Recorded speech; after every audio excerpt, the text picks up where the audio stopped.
Hello दोस्तों, नमस्कार। कैसे हैं आप लोग? हम उम्मीद करते हैं आप लोग अच्छे होंगे। तो जैसा कि हमने पहले बताए थे आपको, हम आज बुक स्टार्ट करेंगे। बुक में भी आज आपका पहला चैप्टर यानी प्रथम पाठ होगा स्टार्ट, जिसमें प्रथम पाठ है आपका मंगलम। तो मंगलम स्टार्ट करने से पहले थोड़ा सा आप लोग वीडियो का इंट्रो जरूर देख लीजिए।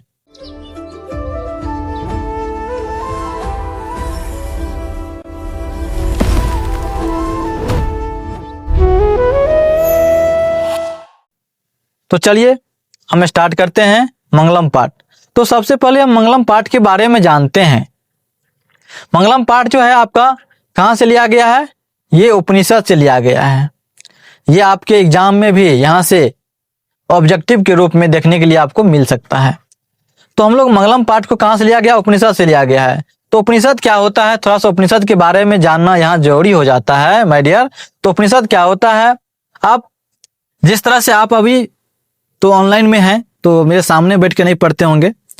तो होता है क्या, जब बच्चे किसी गुरु के पास सामने में जो बैठ के ज्ञान अर्जित करते हैं, और उसी ज्ञान को जो हम लोग क्या कहते हैं, वो जो अर्जित किए उसी को क्या कहते हैं? उपनिषद कहते हैं। और आगे बातें हम उपनिषद का जब व्याख्या करेंगे वहां बताएंगे। और उपनिषद की संख्या कितना है? 108 है। कितना है? 108। उसी उपनिषद में से कुछ उपनिषद का जो है पाठ काट के ई मंगलम पाठ में रखा गया है मंत्र के रूप में। जैसा कि आपको मालूम होगा, इसमें 5 मंत्र का जिक्र किया गया है और 4 उपनिषद का। तो चलिए हम देखते हैं। सबसे पहला कुछ इस चैप्टर के इंट्रो देख लेते हैं, आखिर क्या सब चैप्टर में है। उसके बाद हम लोग बारी बारी से मंत्र के बारे में बात करेंगे। तो चलिए सबसे पहले देखते हैं प्रथम पाठ क्या है आपका? मंगलम है। क्या है? ये प्रथम पाठ आपका मंगलम है। उसके बाद मंगलम पाठ जो है इसका रचनाकार कौन है? और आपको मालूम होना चाहिए उपनिषद के रचनाकार कौन है? महर्षि वेद व्यास जी हैं। जब उपनिषद की रचना वेद व्यास जी किए हैं, तब इस पाठ का भी रचना कौन करेंगे? वही, जाहिर सी बात है, वही करेंगे ना। कौन करेंगे? महर्षि वेद व्यास जी करेंगे ना। तो यहाँ पे मंगलम पाठ का रचनाकार कौन है? महर्षि वेद व्यास जी। ठीक है। अब जो है ये मंत्र जो दिया गया है, ये किस रूप में दिया गया है? तो आपको यहाँ पे देखने के लिए देखे होंगे आप लोग, क्या दिया हुआ है? पद्यात्मक रूप में दिया गया है। किस रूप में दिया गया है? पद्यात्मक रूप में दिया गया है। आपका मंत्र जो 5 गो मंत्र है वो पद्यात्मक रूप में दिया गया है। और इसमें कुल कितने मंत्र हैं? कुल कितने मंत्र है? 5 मंत्र है और 4 उपनिषद से इस मंत्र को लिया गया है। क्या कोई दिक्कत? तो अब हम इसके विषय में देखते हैं, इस पाठ के अंतर्गत क्या सब बातें हैं उसको देख लेते हैं। तो इस पाठ में जो है, इस पाठ में कुल 5 मंत्र हैं। कितने मंत्र हैं? कुल 5 मंत्र है। इस पाठ में कितने मंत्र है? कुल 5 मंत्र है। आपके ऑब्जेक्टिव में हम बार बार कहते हैं, यहीं से क्वेश्चन आता है, कहीं बाहर से क्वेश्चन नहीं आता है। इसलिए आपको पूछा जा सकता है मंगलम पाठ में कुल कितने मंत्र का उल्लेख किया गया है? तो आपको बताना होगा 5 मंत्र। ठीक है। अब देखिएगा यहाँ पे 4 उपनिषद दिया गया है। तो कौन सा उपनिषद है उसके विषय में देख लेते हैं।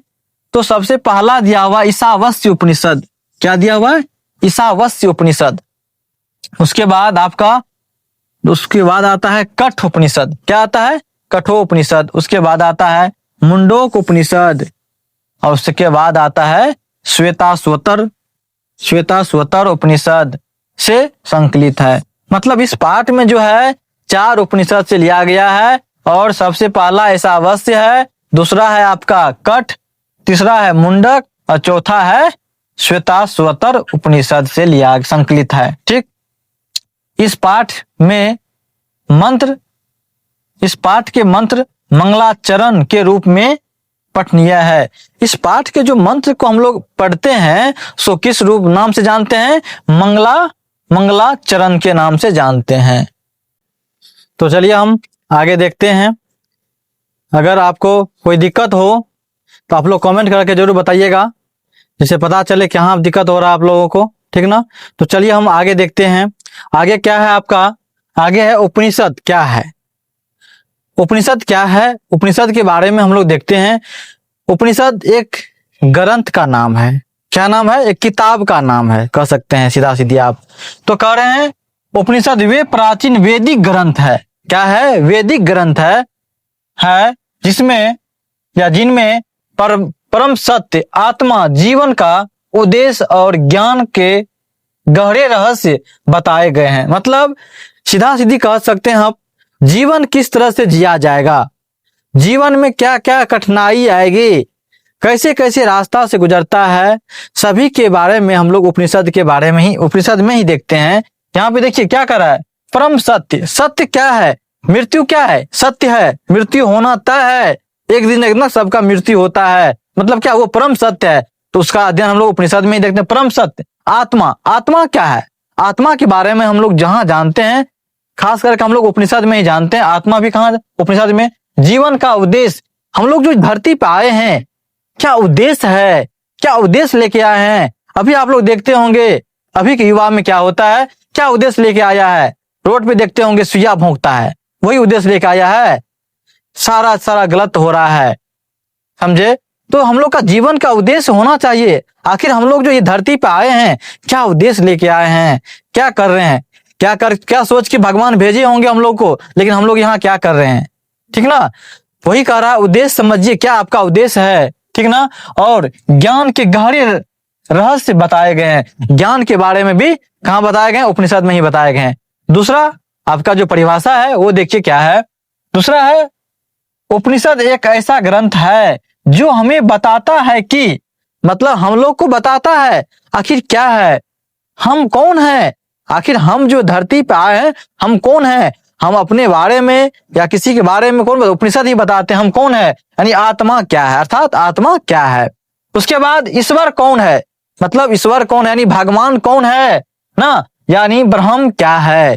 ब्रह्म मतलब इस भगवान ही होता है, ईश्वर ही होता है। ब्रह्म क्या है। उसके बाद है जीवन का उद्देश्य क्या है। जीवन का उद्देश्य क्या है, आप जो आए हैं इस धरती पे जी रहे हैं, इसका उद्देश्य क्या था, किस तरह से भगवान क्या सोच के भेजे थे, उसी सब के बारे में हम लोग अध्ययन करते हैं। कहाँ? उपनिषद में अध्ययन करते हैं।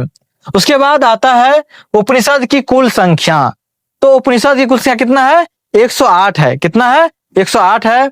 और देखिए उपनिषद के रचनाकार, उपनिषद के रचनाकार कौन है? महर्षि वेद व्यास जी हैं। ठीक है। उसके बाद उपनिषद के विभिन्न वेदों से संबंधित है। क्या करा? उपनिषद विभिन्न वेदों से संबंधित है। तो आपको मालूम होना चाहिए वेद की संख्या कितना है? 4 है। कितना है? 4 है। ऋग्वेद, यजुर्वेद, सामवेद और अथर्ववेद, यानी 4 वेद है। चारों वेद से लिया गया है ये उपनिषद। क्या करा? उपनिषद विभिन्न वेदों, मतलब सभी तरह के जो वेद, 4 तरह के जो वेद हैं, विभिन्न वेदों से संबंधित है, वेद से संबंधित है। ठीक ना। अब कह रहा है उपनिषदों को पढ़ने से परमात्मा की प्राप्ति, परमात्मा के प्रति श्रद्धा बढ़ती है। मतलब उपनिषद पढ़ने से क्या होता है उसके विषय में जान लेते हैं। क्या होता है? भगवान के प्रति श्रद्धा बढ़ता है। आप लोग जो पूजा अर्चना करते हैं, अभी सावन का महीना चल रहा है, जिसमें हम लोग भोलेनाथ की पूजा करते हैं, यानी विशेष करके सोमवारी को। तो हम लोग क्या करते हैं, उसी सब के श्रद्धा के लिए हम लोग उपनिषद का जब अध्ययन करते हैं तो भगवान के प्रति, आत्मा के प्रति, परमात्मा के प्रति श्रद्धा जगता है। ठीक ना, श्रद्धा बढ़ती है। उपनिषद को पढ़ने से आध्यात्मिक ज्ञान पाने की इच्छा बढ़ती है।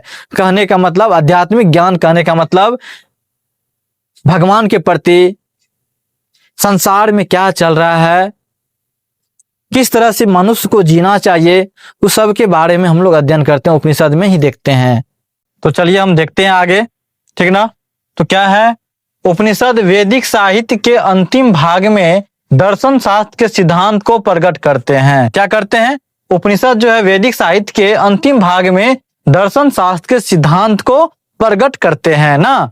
उसके बाद है आपका सर्वत्र परम पुरुष परमात्मा की महिमा का गुणगान करते हैं। मतलब क्या है, सर्वत्र परम पुरुष परमात्मा की महिमा का गुणगान करते हैं। ठीक ना। उसके बाद है आपका उसके बाद क्या होता है, इसको हम लोग देखे, बेसिक बातें देखे। अब थोड़ा सा हम जब संस्कृत पढ़ते हैं तो संस्कृत का थोड़ा सा हम लोग ये देखते हैं, जैसे मान लीजिए सबसे पहले अगर हिंदू धर्म के होंगे तो रामायण के बारे में जानते होंगे, तो रामायण के विषय में भी हम थोड़ा सा जान लेते हैं। तो क्या है, रामायण के रचयिता यानी रामायण का रचनाकार या रचयिता कहेंगे कौन है, महर्षि वाल्मीकि जी। ठीक है, और यहाँ पे थोड़ा सा रामायण के विषय में हम बात कर लेते हैं। रामायण में क्या चर्चा है आपको ही मालूम होगा, यानी राम भगवान की चर्चा रामायण में ही है।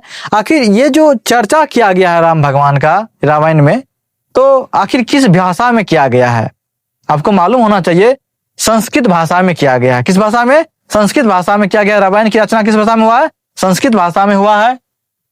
उसके बाद महाभारत के रचयिता कौन है, महर्षि वेद व्यास जी है। कौन है, महर्षि वेद व्यास जी है। उसके बाद वेदों की संख्या, वेद की संख्या कितना है, 4 है। कौन सब है, सुन लीजिए आप लोग थोड़ा गौर से, क्या सब है, ऋग्वेद, यजुर्वेद, सामवेद और अथर्ववेद। ठीक ना, 4 वेद है।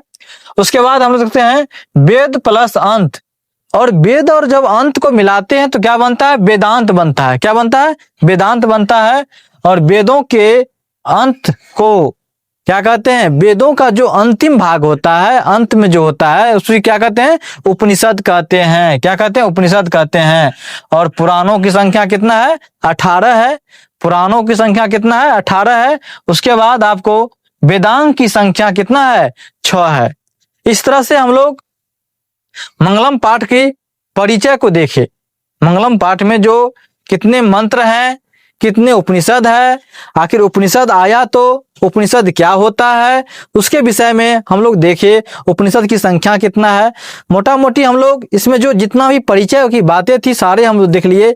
अब जो हम लोग की पाठ की बात है, मंगलम पाठ में जो मंत्र सब दिया गया है, 5 मंत्र जो है, उसका उल्लेख यानी उसका वर्णन यानी व्याख्या हम अगले क्लास में करेंगे। ठीक ना, तो आप अगला क्लास जरूर देखिएगा, जिसमें आपको फिर आएगा।